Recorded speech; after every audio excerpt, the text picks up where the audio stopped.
السلام علیکم، کیسے ہیں آپ سب لوگ؟ کیسے گزری سب کی عید پہ تو اچانک سے اتنا گرم موسم ہو گیا ہے، ایسے لگ رہا ہے ابھی جون جولائی والی گرمیاں آ گئی ہیں۔ خیر آج میں رات کو 4 بجے سوئی اور صبح 7 بجے اٹھ گئی، کیونکہ محلے میں کوئی بچے آئی تھی میرے سے مہندی لگوانے، اور جب میں اٹھی ہوں تو یہ ساری وہ جو محلے سے چیزیں آئی ہوئی ہوتی ہیں یہ آئی ہوئی تھی، اور یہاں پہ میں بنا رہی تھی پوڑیاں۔ حلوہ پوری تو مسٹ ہوتا ہے عید پر ہمارا، ضرور اس کے ساتھ ہی تو ہماری نا وائبز آتی ہے۔ میری سسٹر ہے، وہ کہتی میں اتنا مس کر رہی ہوں یہاں پاکستان کی عید کو، کیونکہ سعودیہ میں کوئی عید پہ نا اتنا کا نہیں ہوتا، اور باہر کے ملکوں میں تو آئی تھنک یہ محلے سے چیزیں آنا اور بھیجنا یہ چیز بھی نہیں ہوتی۔ خیر یہاں پہ ہم لوگ کر رہے تھے عید کا ناشتہ، ابو اور بھائی آ چکے تھے عید کی نماز پڑھ کے، بٹ اچانک سے ہماری عید پہ تھوڑا سا مسئلہ بن گیا۔ میرے فادر کی بہت زیادہ طبیعت خراب ہو گئی، تو ایک دفعہ تو ہم لوگ بہت زیادہ شاکڈ ہو گئے۔ خیر پھر ہم نے ریسکیو والوں کو کال کی اور ایمرجنسی میں ان کو ہاسپٹل لے کے گئے، تو اللہ کا شکر ہے اب وہ کافی بہتر ہیں۔ تو کائنڈلی میرے فادر کے لیے ضرور دعا کیجیے گا۔ اور پھر عید پہ کچھ بھی ہو جائے، آئی تھنک فیمیلز کا تو یہ کچن میں ہی گزرتی ہے، چاہے چھوٹی عید ہو چاہے بڑی عید ہو، کھانا بناؤ برتن دھو، کھانا کھاؤ پکاؤ برتن دھو یہی سائیکل چلتا رہتا ہے۔ میں امی کو یہ کہتی تھی رمضان میں سکون ہوتا ہے کہ بس 2 ٹائم کا کھانا اور اتنا فکس ٹائم ہوتا ہے، سب کی ہیلتھ کا بھی ایشو نہیں ہوتا، اور یہ باقی گرمیوں میں تو کھانا پکانا اور کھانا دونوں کی دل نہیں کر رہا ہوتا۔ گرمیوں میں بھی کوئی اس طرح کی روٹین ہونی چاہیے کہ بس ٹائم ٹو ٹائم سارا کچھ ہو جائے۔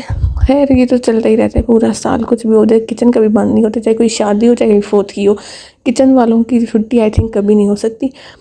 پھر اب میں یہاں پہ کھانا بنا رہی تھی، تو آج میں نے بنانی تھی بریانی، کیونکہ عید ہے اور پورا رمضان ہم لوگوں نے چاول وغیرہ نہیں بنائے، تو آج بنانے تھے۔ میں نے پھر کافی ایسے لائٹ مرچوں والی بنائی، کافی مزے کی بن گئی تھی۔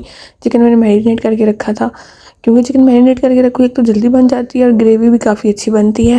اور یہاں پہ ہماری بریانی ریڈی ہو رہی تھی، اور پھر ساروں کا وہی گیسٹ آ رہے تھے، کیونکہ وہ پھر جیسے ہوتا ہے کہ کوئی بندہ بیمار اس کا پتہ کرنے آتے ہیں۔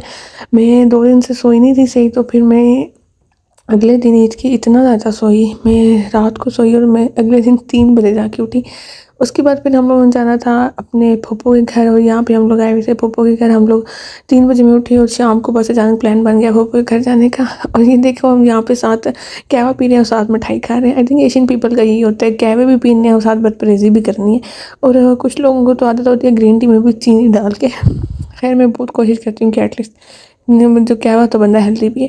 اب یہاں جب ہم اپنے پھوپھو لوگ گھر رہے تھے، یہ گھر بالکل پہاڑوں میں ہے، یہاں کیمرے سے فیل نہیں ہو رہا، بٹ یہ لائیو اتنا مزے کا ویو لگ رہا تھا، ایسے لگ رہا تھا پہاڑوں میں گھر ہے، حالانکہ یہ کوئی پہاڑی علاقہ نہیں ہے، بٹ پھر بھی یہاں سے بالکل یہ کلر کہاں کے پہاڑ کلیئر نظر آتے ہیں۔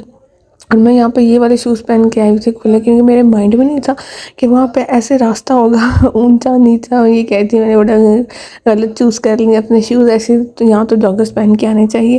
بالکل گلیاں اوپر نیچے بنی ہوئی تھی اور اتنی گرمی ہو چکی تھی۔ خیر پھر ہم لوگ اگلی شام کو واپس آ گئے، شام کو موسم کافی بہتر ہو گیا تھا۔ تو یہ تھا ہمارا عید کا